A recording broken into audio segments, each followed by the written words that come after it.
मेट्रोने प्रवास केला, तर मला हा प्रवास करून खूप छान वाटले। तिथे मला स्वतः इंडिपेंडेंटली प्रवास करता आला।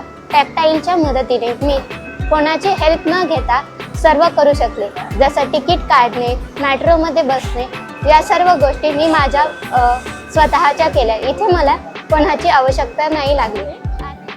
मेट्रोत जे अनाउन्समेंट करतात की कोणतं स्टेशन आलं, आम्ही त्याच्या मदतीने कोणतं स्टेशन आलं हे ओळखू शकतो। माझा आजचा प्रवास खूप छान झाला, सगळ्यांनी मला सहकार्य केलं। की मेट्रोचे इन्फ्रास्ट्रक्चर हे खूप यूजर फ्रेंडली आहे। सगळेच पर्सन्स विथ डिसेबिलिटी जे आहेत ते त्याला कुठलाही इनकन्व्हिनियन्स न होता ते इन्फ्रास्ट्रक्चर वापरू शकतात, इंडिपेंडेंटली ट्रॅव्हल करू शकतात, त्यांचं तिथे डेस्टिनेशन असेल तिथे।